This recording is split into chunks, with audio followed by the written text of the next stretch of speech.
तो नमस्कार दोस्तों, मैं आज बात करने वाला हूँ बुलिश आइलैंड रिवर्सल पैटर्न।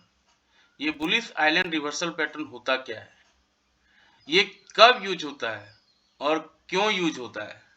इन सारे बिंदुओं पे डिस्कस करेंगे। इससे पहले अगर आप वीडियो देख रहे हैं, लाइक शेयर सब्सक्राइब कमेंट जरूर करें। तो बुलिश रिवर्सल आइलैंड पैटर्न होता क्या है? अब इसका डिफिनेशन में जाएंगे तो बहुत लंबा चौड़ा डिफिनेशन होगा, लेकिन इस चार्ट से आप समझ पाएंगे कि जब मार्केट बुलिश ट्रेंड में था, यानी मार्केट अप ट्रेंड में था, मार्केट में बाइंग हो रही थी। आप देख रहे हैं इस कैंडल को बार बार रेड, ये कैंडल ये बुलिश का कैंडल है। अब यहाँ पे देखिए एक कैंडल बना, दो कैंडल बना, तीन कैंडल बना, कैंडल बन रहा था, अप साइड मार्केट में हो रही थी, सब कुछ अच्छा चल रहा था। लेकिन अचानक से क्या हुआ? एक कंसोलिडेशन हुआ, एक दो, एक बड़ा सा गैप अप हुआ। एक बड़ा सा gap up island reversal pattern में मस्ट है। एक बड़ा सा गैप अप हुआ और फिर मार्केट यहां देखिए टाइम पास किया, एक दो तीन चार पांच, पांच सेशन से ये देखिए मार्केट ने टाइम पास किया गैप अप के बाद, यानी एक आइलैंड बन गया। यहाँ आप देखेंगे एक आइलैंड बन गया, एक आइलैंड की तरह। ये आप देखेंगे एक तरह से ये नदी है और नदी के उस पार एक छोटा सा आइलैंड बन गया है और वहां से फिर रिवर्सल हुआ है और रिवर्सल में देखिए किस तरह से फिर मार्केट में गिरावट हुई है। तो आइलैंड रिवर्सल में होता क्या है? मार्केट अप ट्रेंड में है, अचानक एक गैप अप होगा और गैप अप के बाद फिर मार्केट वहां टाइम पास करेगा। ये देखिए टाइम पास जोन है, यहाँ पे मार्केट बार बार टाइम पास कर रहा है और टाइम पास कितना सेशंस में किया है? देखिए कितना कैंडल बना है टाइम पास में, एक दो तीन चार पांच, पांच टाइम पास कैंडल बना है। यानी मार्केट में यहाँ कोई मूवमेंट नहीं था। मार्केट में अप्स डाउन्स दोनों, डे लो डे हाई दोनों बराबर थे और फिर अचानक से आप देखिए यहाँ से फिर यहाँ पे एक गिरावट हुई और हेवी गिरावट हुई। तो इसी को बोलते हैं आइलैंड रिवर्सल कैंडल। तो आइलैंड रिवर्सल कैंडल का अगर इसका डिफिनेशन पे जाए, क्या डिफिनेशन है? An island reversal is a price pattern on bar chart और candlestick pattern chart that on a daily chart features a grouping of days separate on either side by gaps। यानी gaps must है, एक gap होगा, market up side में हो तो gap होगा, market down side में हो तो एक गैप होगा। In the price action this price pattern suggest that price में रिवर्स व्हाट एवर ट्रेंड। यानी ये जो गैप है, ये पैटर्न बताता है कि रिवर्स हो सकता है, मार्केट में रिवर्सल आ सकती है। अगर अपसाइड मार्केट जा रहा है, अप ट्रेंड में जा रहा है, तो मार्केट डाउन ट्रेंड हो सकता है और अगर डाउन ट्रेंड में मार्केट है तो फिर एक अपसाइड हो सकता है। तो reverse whatever trend they are currently exhibiting, whether from upward to downward or from downward to upward। तो अपवर्ड से डाउनवर्ड भी हो सकता है, यानी अप ट्रेंड से डाउन ट्रेंड हो सकता है और डाउन ट्रेंड से अपवर्ड हो सकता है, यानी नीचे भी आ सकता है। तो this price pattern occurs when two different gaps isolated a cluster of trading pattern। तो एक ट्रेडिंग पैटर्न बनता है, एक गैप होता है, यहाँ पे गैप का बात मस्ट है। तो यहाँ पे देखिए when two different gaps isolated, दो गैप बन जाते हैं कभी कभी, तो आपको उस समय मान लेना चाहिए कि ये जो है आइलैंड रिवर्सल पैटर्न बन रहा है। The pattern usually implies reversal and can apply to a bullish or bearish change। हो सकता है ये बुलिश चेंज हो, यानी मार्केट में हो सकता है तेजी आ जाए, और बेयरिश चेंज हो यानी मार्केट में गिरावट हो जाए। तो दोनों चीज देखने को मिल सकता है।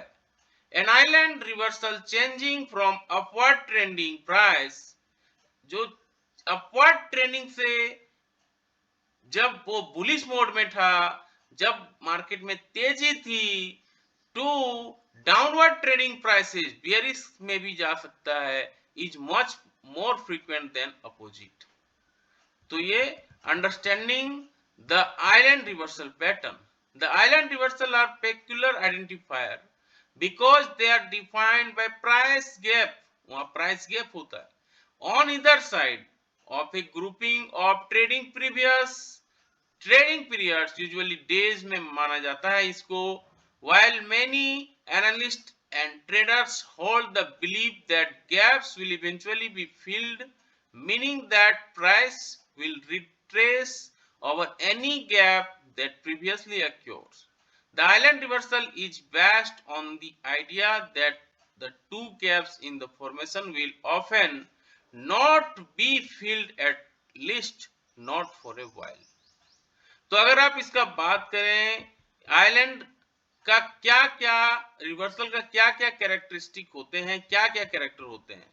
ए लेंदी ट्रेंड लीडिंग इनटू पैटर्न, एक लेंदी ट्रेंड होता है, यानी आप ट्रेंड में होगा या डाउन ट्रेंड में, लंबा चलेगा वो, ऐसा नहीं कि छोटा सा बना है। इनिशियल प्राइस गैप होगा इसमें, एक प्राइस गैप, यहाँ पे देखिए इस कैंडल में एक ट्रेंड चल रहा था और फिर एक प्राइस गैप हुआ, यहाँ पे देखिए प्राइस गैप हुआ है, तो ये दोनों चीज देखना है।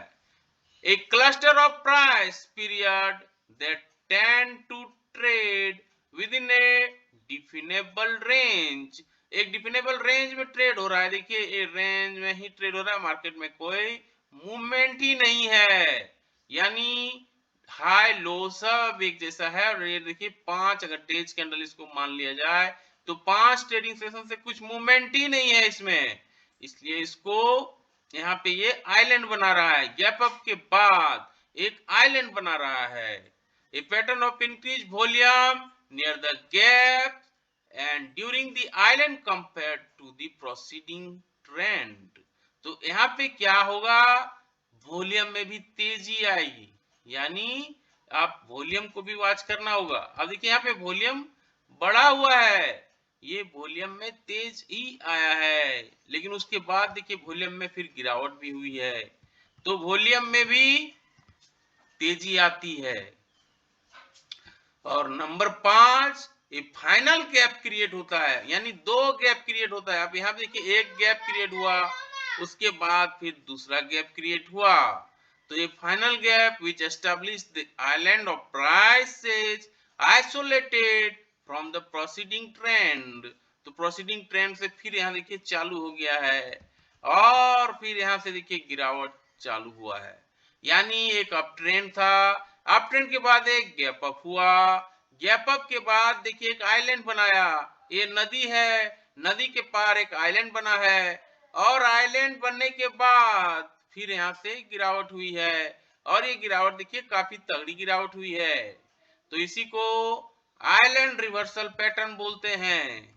This description shows the island reversal top और बुलिश आइलैंड रिवर्सल, यानी बुलिश ट्रेंड रिवर्सल हुआ है और डाउन ट्रेंड में मार्केट आया है। A bearish island reversal example, अब बेयरिश एग्जांपल देखिए यहाँ पे, a bearish island reversal the more common type of example will be charted over a series of days or weeks and preceded by significant upward move. In this example, the stock price make a run or to its high. अब देखिए high की ओर बढ़ रहा था, ये देखिए movement काफी अच्छा था, मार्केट में अप ट्रेंड था, इस स्टॉक में कोई भी स्टॉक इसमें लिया जा सकता है। अब स्टॉक में यहाँ पे ऊपर में देखिए एक, यहाँ पे एक गैप अप हुआ है, काफी हेवी गैप अप हुआ है, और यहाँ पे 3 ट्रेडिंग सेशंस में देखिए टाइम पास हुआ है, 1 2 3 ये कैंडल बना है, और फिर दूसरा एक gap down, heavy gap down हुआ है, फिर यहाँ देखिए टाइम पास हुआ है, और फिर एक गैप अप हुआ है, फिर यहाँ टाइम पास हुआ है, उसके बाद देखिए ये ट्रेंड रिवर्सल, ये डबल टॉप बनाने के बाद मार्केट में फिर गिरावट हुई है, और ये गिरावट काफी तगड़ी गिरावट थी। तो यहाँ पे 2 चीजें ध्यान में रखनी है गैप अप होगा, ये देखिए गैप अप हुआ है, उसके बाद टाइम पास करेगा, एक आइलैंड बनाएगा, ये देखिए आइलैंड बनाया है, और फिर आइलैंड बनाने के बाद फिर से यहाँ पे देखिए टाइम पास किया है, फिर आइलैंड बनाया है, और फिर यहाँ पे एक गैप डाउन हुआ है, हेवी गैप डाउन हुआ है, और उसके बाद मार्केट में फिर गिरावट हुई है। तो काफी क्लियर है, जो आइलैंड रिवर्सल होता है किस तरह से होता है इस चार्ट में क्लियरली दिख रहा है। यहाँ पे इंक्रीज वॉल्यूम हुआ है, वॉल्यूम देखिए भी इंक्रीज हुआ है, ये वॉल्यूम भी इंक्रीज हो रहा है। यहाँ पे देखिए जो गिरावट हुई थी, यहाँ वॉल्यूम काफी हुआ है, काफी तेज हुआ है। वॉल्यूम देखिए नॉर्मल वॉल्यूम था, यहाँ पे वॉल्यूम ही नहीं था, अब यहाँ पे अचानक वॉल्यूम तेज हो गया है। इसका मतलब क्या हुआ है, यहाँ सेलर्स काफी हेवी एक्टिव हो गए हैं, आइलैंड रिवर्सल का ये साइन है। यहाँ गैप अप हुआ, यहाँ आइलैंड बनाया, टाइम पास कर रहा है मार्केट, यहाँ पे फिर टाइम पास कर रहा है मार्केट, फिर यहाँ गैप अप हुआ, फिर यहाँ टाइम पास कर रहा है, उसके बाद एक बड़ा सा गैप डाउन हुआ, और फिर तराम से मार्केट नीचे आया, और वॉल्यूम के साथ यानी सेलिंग काफी तेज से हुई, काफी धड़ाम से सेलिंग भी हुई। अब इसका एग्जांपल समझते हैं कि कहां पे एग्जांपल इसका दिखेगा। ये एग्जांपल लेते हैं इंडसइंड बैंक का। इंडसइंड बैंक का ये डेली चार्ट हमने खोला है। डेली चार्ट में आपको क्लियरली दिख रहा होगा कि किस तरह से मार्केट में इस स्टॉक में, पार्टिकुलर इस स्टॉक में तेजी थी।